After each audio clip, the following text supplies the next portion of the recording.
नमस्कार शेतकरी मित्रांनो, आपण बघत आहात बागायतदार शेतकरी यूट्यूब चॅनल आणि या चॅनलला सबस्क्राईब केलं नसेल तर सबस्क्राईब करा, कारण असे नवनवीन व्हिडिओ आपण या चॅनलवर बनवत राहतो. सर्वात प्रथम म्हणजे शेतकऱ्यांसाठी आनंदाची बातमी आहे. 2025चा हा पीक विमा मंजूर होणार आहे. तसं तर आपण प्रति हेक्टर कापूस या पिकासाठी आपण किती सर्वात जास्त जिल्ह्याला कोणत्या विभागाला सर्वात जास्त पैसे मिळाले ते बघणार आहोत.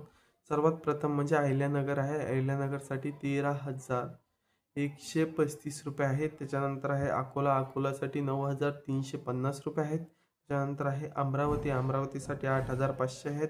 बीडसाठी 14,000 रुपये आहेत. बुलढाण्यासाठी 9,000 रुपये आहेत. चंद्रपूरसाठी 12,125 रुपये आहेत. त्यानंतर छत्रपती संभाजीनगरसाठी 9,500 रुपये आहेत. त्याच्यानंतर धाराशिव आहे. धाराशिवसाठी 7,500 रुपये.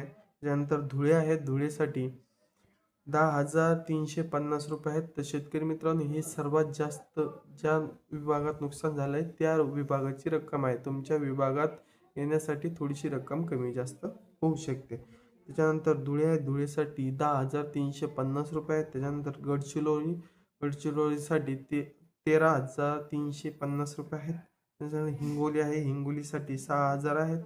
जळगावसाठी 6,500 आहेत. त्यानंतर जालना आहे. जालन्यासाठी रुपये आहेत.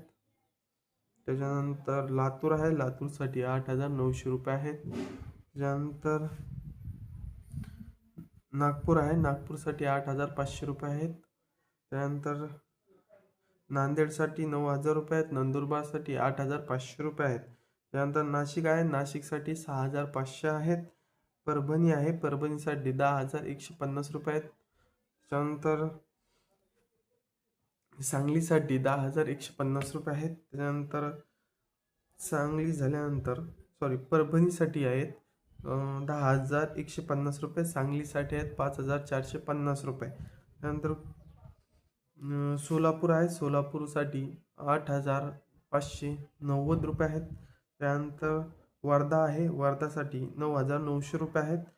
नंतर वाशिम आहे. वाशिमसाठी 6,900 रुपये आणि यवतमाळ आहे. यवतमाळसाठी 7,500 रुपये हे प्रति हेक्टरी आहेत. तर शेतकरी मित्रांनो, हे आपले कापूस या पिकासाठी 2025ची आपली ही रक्कम आहे. सदर ही रक्कम तुम्ही समजू शकता ज्याच्यात जास्त नुकसान झालेलं आहे, कारण पाऊस जास्त होता त्याच्यामुळे जिथं जास्त नुकसान झालेलं आहे तिथं ही रक्कम एवढी शेतकऱ्यांना प्रति हेक्टरी कापूस या पिकासाठी येणार आहे.